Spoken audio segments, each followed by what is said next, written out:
makapangyarihan sa lahat, maraming salamat sa biyaya mo sa buhay ng mag-asawa nito. Brother Ariel at Sister Robilin, Panginoon, sa kanilang pamilya. Salamat, Panginoon, sa mga taon ng kanilang pagsasama na sila iyong tinulungan. Sa kabila ng mga problema at mga suliranin ng buhay, sa oras na ito, tagumpay sila na muling hinaharap, Panginoon, ang panibagong taon ng kanilang pagsasama, Panginoon. Bless mo ang anibersaryo nito ng kanilang, Panginoon, pagiging mag-asawa. Basbasan mo, mga kapatid namin ito, Panginoon. Tulungan mo sila, Panginoon. O Diyos, na ikaw ang patuloy na maging sentro ng buhay nila, ng kanilang pamilya, Panginoon, sa mga kaming naniniwala na kung ikaw ang sentro, lalong magiging matibay ng kanilang pamilya, Panginoon. Tulungan mo nga po, O Diyos, hallelujah, si Brother Ariel, na patuloy niyang magampanan ng kanyang pagiging padre ni pamilya sa kanyang sambahayan, Panginoon. Tulungan mo siya, O Diyos, na patuloy niyang mahalin una ikaw, pangalawa ang kanyang asawa at ang kanyang mga anak, Panginoon.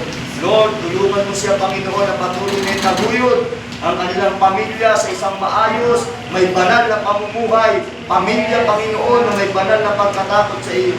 Tulungan mo po siya, Panginoon, patuloy niyang mahalin ang kanyang mga anak, Panginoon. Bless mo po, O Diyos, maging Sister Robilin, patuloy mo siyang tulungan, O Diyos, patuloy na maging magpadama ng submission sa kanya pong asawa, Panginoon. Lord, dagdagan mo sila ng kagalakan sa kanilang pagiging mag-asawa, patibayin mo sila. Hinihiling ko, Diyos, bigyan mo sila ng maraming taon na sila'y magkasama bilang mag-asawa na sa araw. Panginoon, na sila'y iundan sa kanilang buhay, Panginoon. Buhay at mga taon na sila'y magkasama, hindi lang, O Diyos, sa kanilang bahay, kundi sa iyong bahay panambahan, Panginoon. Sila po'y pamilya na maglingkod sa iyo, O Diyos, maunawaan nila na ito ang pinakamagandang buhay ang ikaw ay pinaglilingkuran. Pagpalain mo si Brother Ariel, pagpalain mo si Robilin, pagpalain mo, Panginoon, kanilang pamilya, O Diyos. Dalangin namin ang masayang pamilya, ang patuloy mong ibibigay sa kanila. Salamat po, Ama, sa ilang papurihan sa pangalan ni Jesus. Amen.